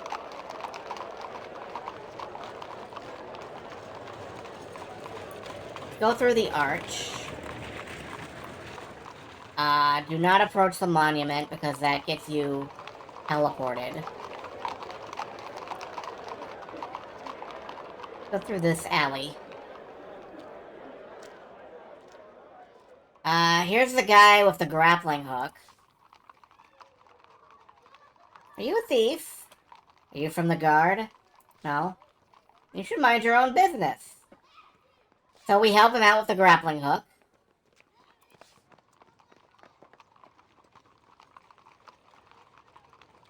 Wait and watch. You wait a while expecting something to happen. After a minute or so, the man appears again, falling backwards out of the window frame. Yep. Gets tossed out by his wife, which is fantastic. You pass a particularly grand house, locked with an iron chain. Just keep going. Okay, this time I think we should go this way. We didn't do that last time. Look at the berry plant. Smell the plant. Pick a handful and eat them.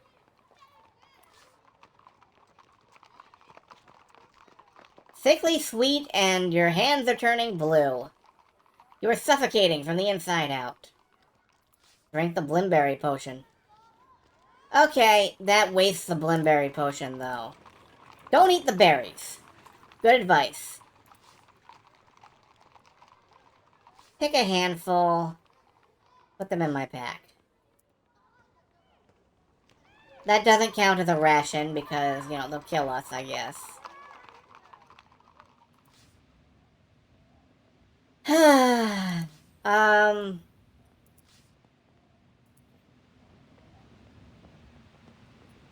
I don't know. I am dead-ass lost.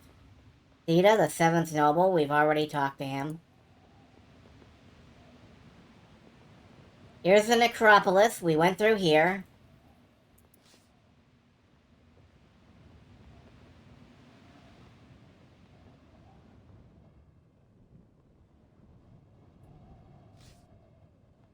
Yeah, money and rations, the eternal struggle. We're making bank. Oh, wait, we can use the compass.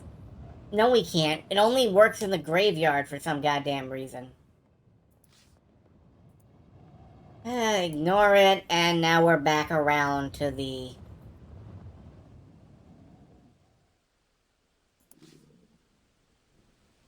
Now we're coming back around to the gate, where we will time travel again.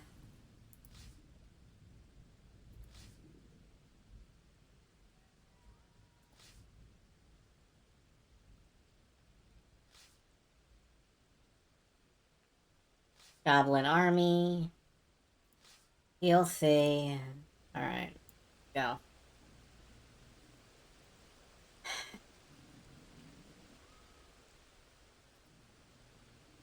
We need food.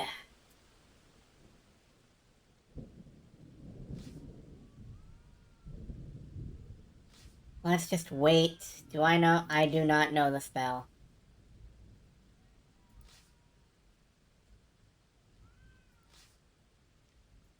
Oh, and run and hide. Oh, we're doing the entire cutscene again, I guess.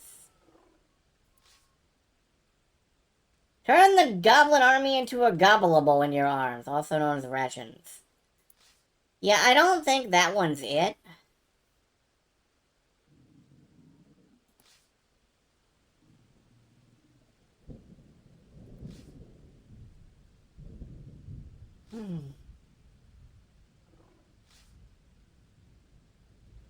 Once again, Lorag's ghost approaches you. It's time to be sent back in time.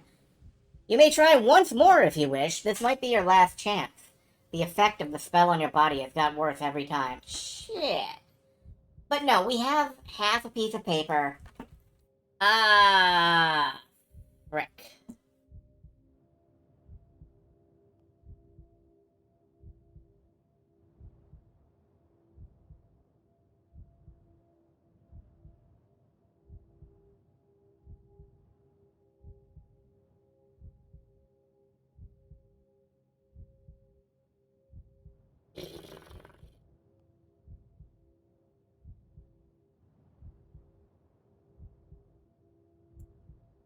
Alright, I guess we need to... Temporal psychosis? Yeah. I'm gonna have temporal. This will be your last chance. Your soul cannot take much more of this. Alright.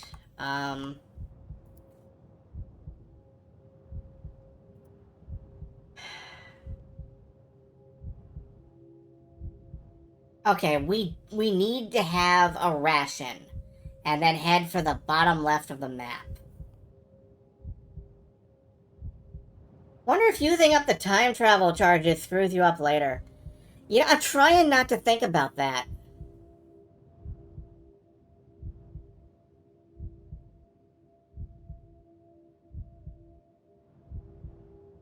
Oh, alright.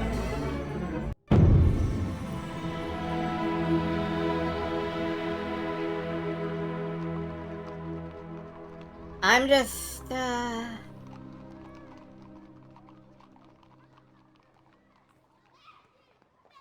genuinely... One deep in South Car. Alright. I am gonna try... Head left here.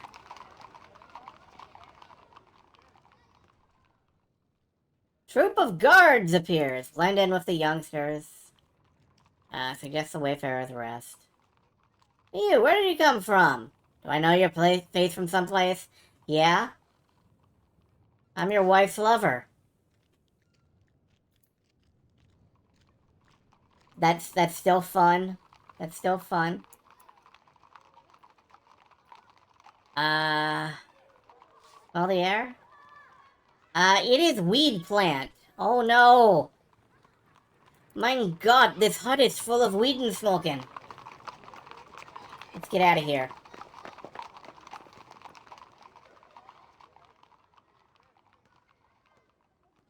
Drink from the fountain.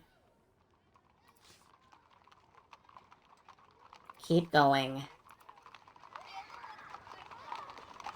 I don't feel like we're, getting to the bottom left.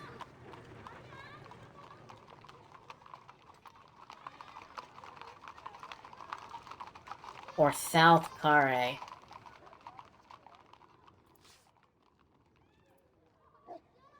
This is the guard's place.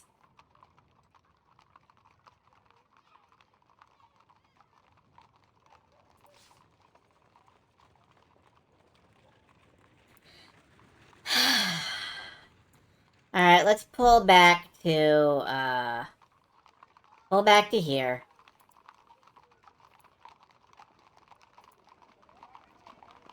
Try to the right. Look at the hut. Here's the chain make. Okay, it's the bottom right of the map.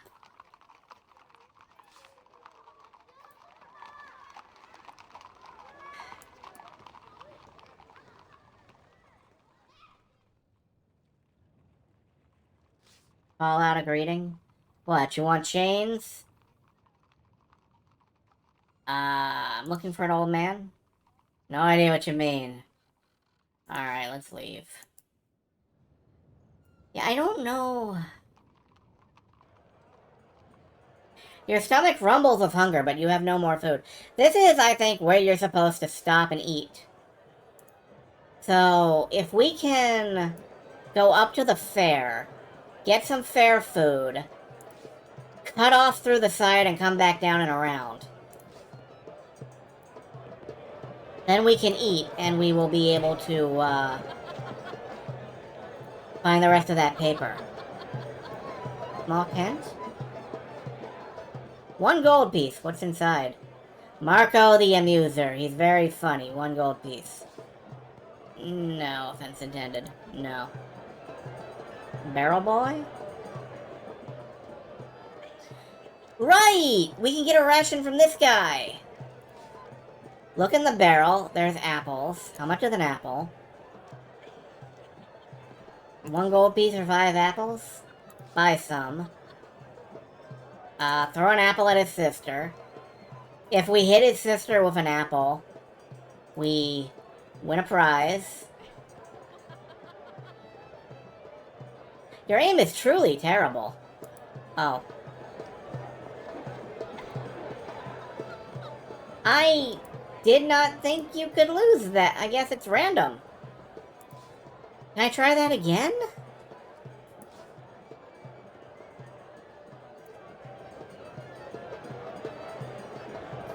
Is it deterministic? What are you selling? Look in the barrel. Your apples are all rotten. How much is an apple? 1 for 5. Buy. And then throw.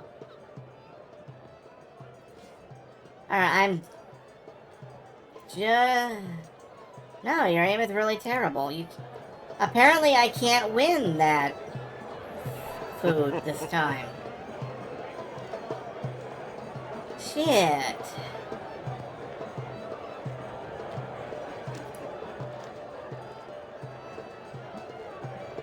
Yeah, I'm having some, concerns.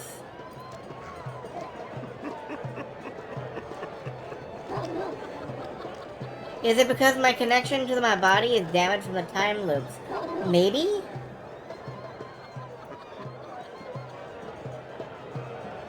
Musicians, fighting... You know, if it is, that's really gonna screw with the rest of my game. Follow the road.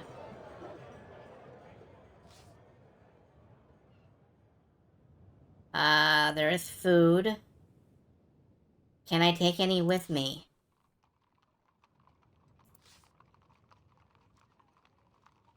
Here is, the squid guy.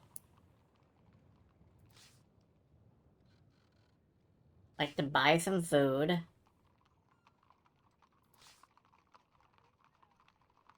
Spill it to create a distraction.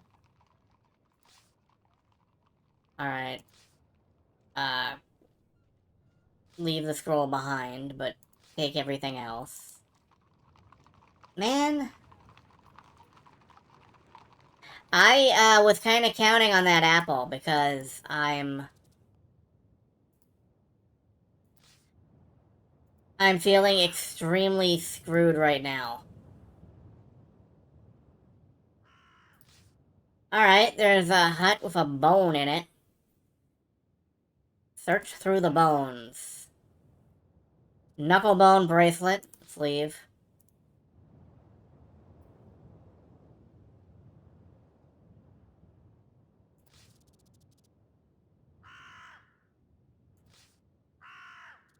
Yeah, there's the mantis guy. Okay,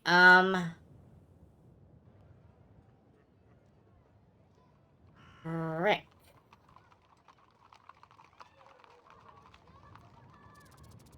Let's rewind again, and... Now let's push back a little further. We need to be, like, up in here, because there is a market there. And that means not...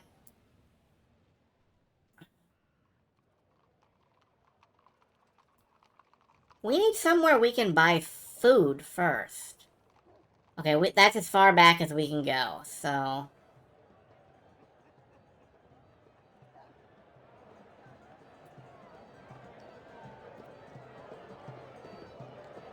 We need somewhere we can buy food. We approach the fair. Explore the fair. Let's just ignore this dwarf.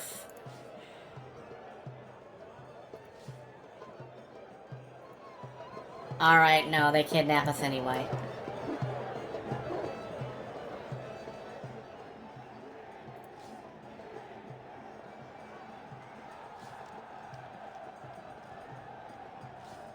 Just yield immediately.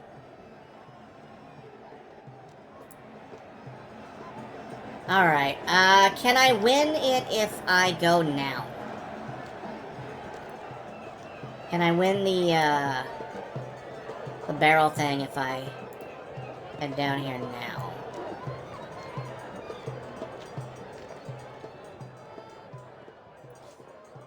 Because I feel very, distressed.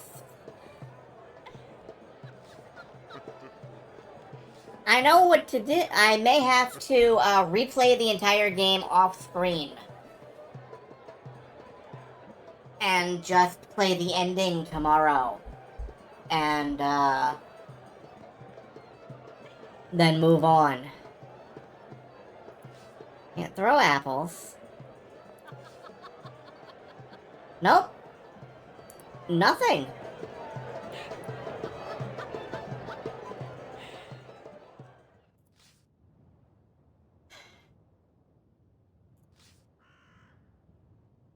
An armed thug. Okay, cool. Great. I'm just gonna stab you, man, because fuck off.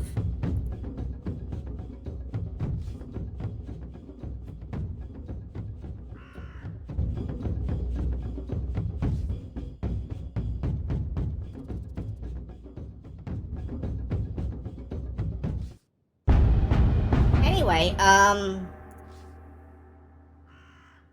gold disc and a couple of gambling chips. Great, cool.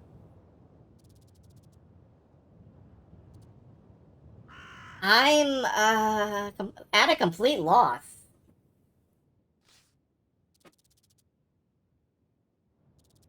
For some reason, the fences are 2 or 3 times your height. A spell might be helpful here. Alright, let's cast big and see what's in the fences.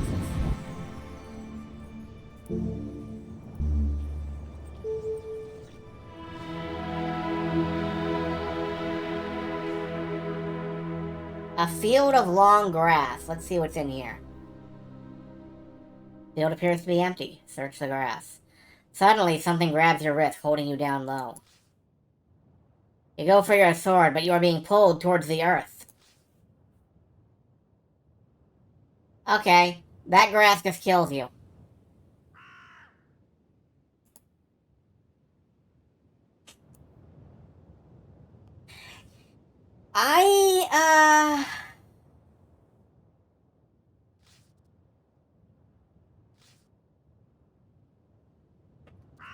You know what? It is almost time to go, so... Tomorrow and tonight, I am gonna work on this. I am gonna work on trying to figure out, like...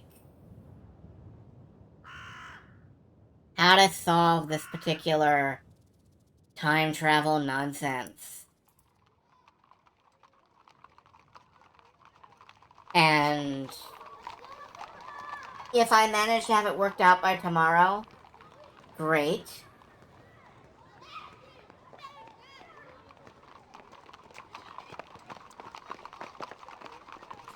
No, wait, I have an idea. Hold on. What if we go straight up the middle and find that fortune teller again? Alright, have we already got the piece of paper?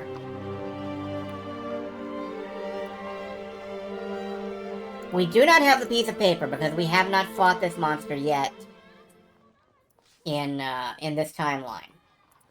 So we fight this weird monster.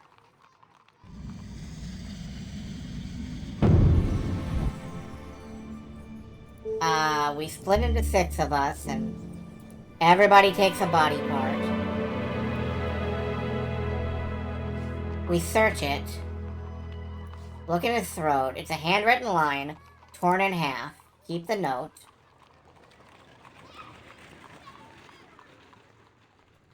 We killed it.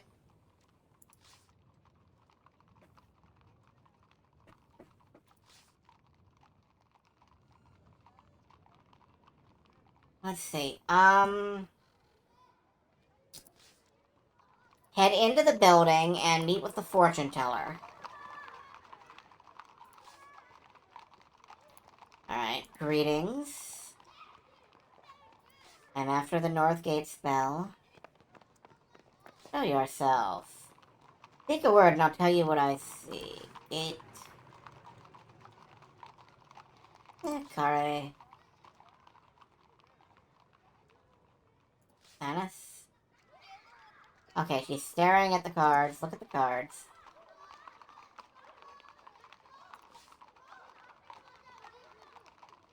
Who are you? I want to hear what you have to say. Crown is not in Kare, but only one truly believes. Alright, I think I might have to go down a different path, and I'm... 6-month respawn, yeah. Yeah, it takes him 6 months to pull himself back together. Alright, I really need, like, a good guide for this.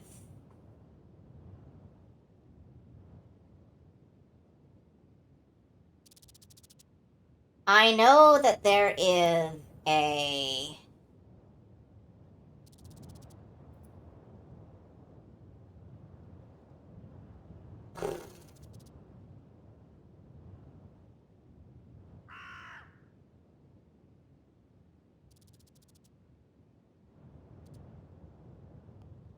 Let's see, I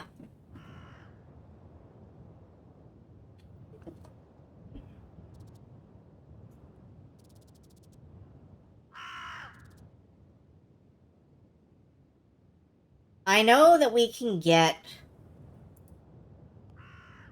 one of the answers by talking to a fortune teller. I just don't know where that fortune teller is.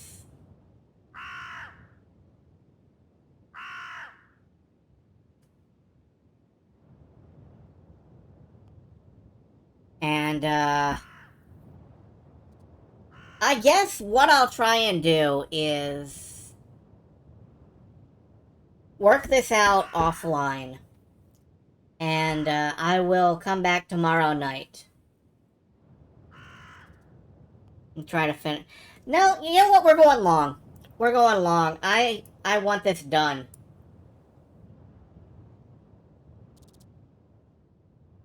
Alright, keep walking, keep walking.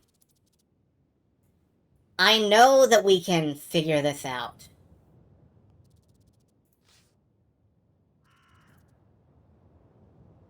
Sorry for running into this jam. No, this is expected to me, honestly.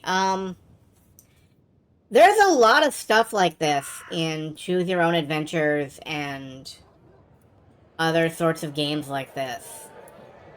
Sometimes you just get jammed up against one particular route. And here is the dwarf who ropes us into fighting, and I don't feel like fighting, so... Let's avoid the fair for now. I think the fortune teller is over in the east area. So we need to zip through to the east. And you have to fight... No, you don't. Okay. Just keep going. Keep going.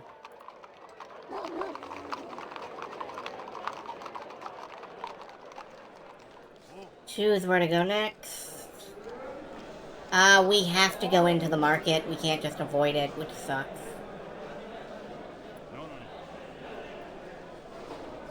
Into the crowd. No blacksmiths, no food stalls. Below the dome. This guy tries to sell us a rug and or kidnap us into slavery. So we leave. And now we should be able to leave the market. Cast a spell. What spell could we cast?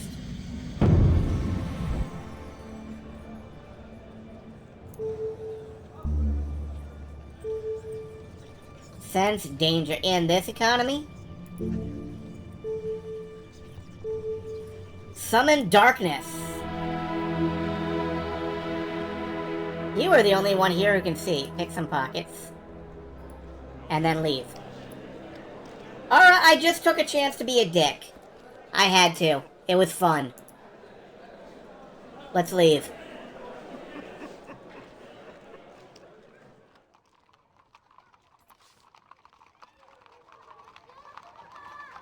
Look, I am a creature of chaos. So, if I have the ability to pick some pockets, I'm gonna pick some pockets. Here's the monk. He'll heal us. Take his hands. He talks to us. Thank him.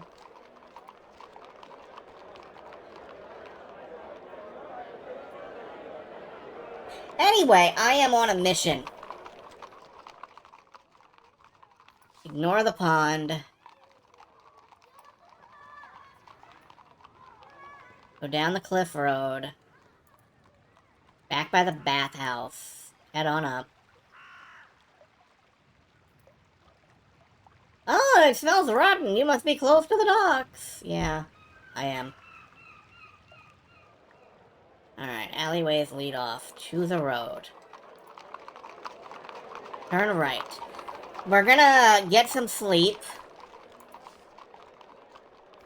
Not at the,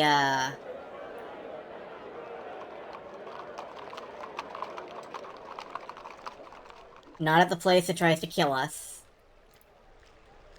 But the Wayfarer's Rest.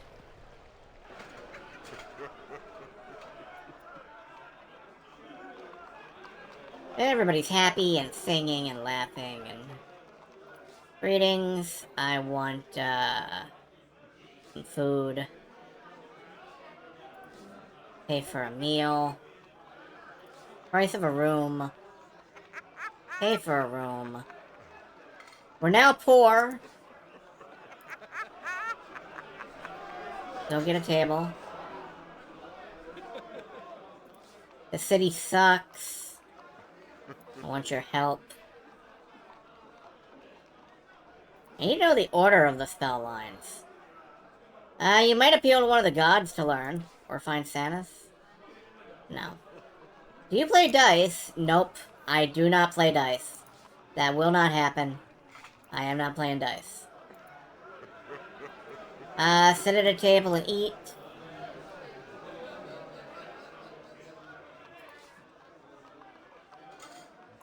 I'm not playing dice.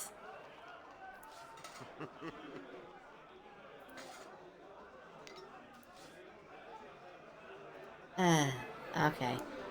Upstairs. I guess I've eaten. I don't know for sure, but I guess I have. And then we sleep. Lots of dreams.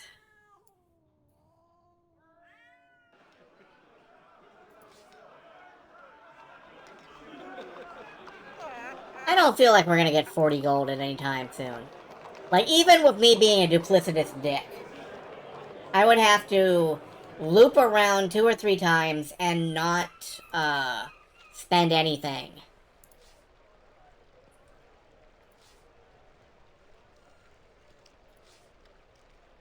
When is time? Tired's gotta go down. Okay, let's wait. Keep waiting. Good night. Good night, Jaffa. I am just... I really want to get this done. Alright, North Gate. I think we go down this middle street. For this. You know, the one that I avoided last time.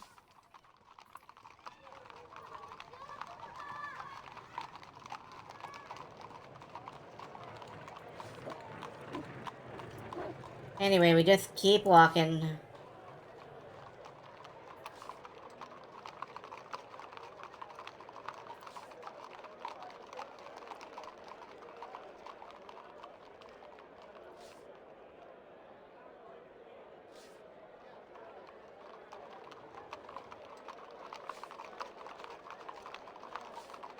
Just keep walking. Okay.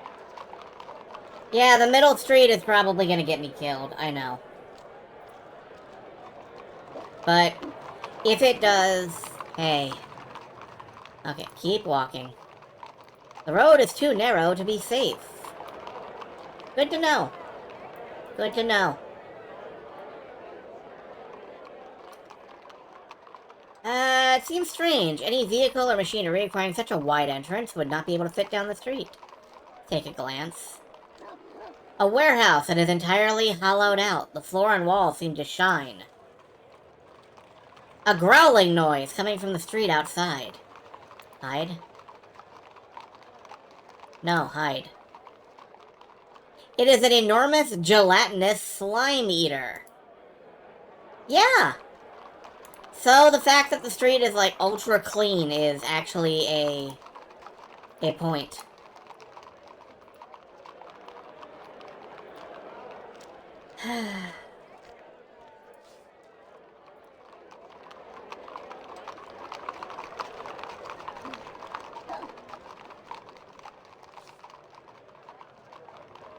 Okay, just keep going, and we did not find anything. Classic D&D trope? Yes, it is. Hello, Sebka, and I'm sorry that tonight is like this. Oh, God. Okay. You know what? I am gonna stop for now. I am exhausted. What I'm gonna do is I'm gonna play the rest of this off screen. I'll show you how it comes out, tomorrow night. And then we will move to probably Sorcery 3, honestly. I kind of want to keep going with this series. But I am exhausted by this, like, I've got to figure it out. I gotta work out the exact route that it wants. And I think that may mean I have to start the game over. Hmm. So, I will figure this out, and I will get back to you all later. You can just assume that, like, I looped over and over and over again until I Groundhog's Day my way onto the right path. That is frustrating, but it's all we can do. Good night for now, folks. And I'll see you next time.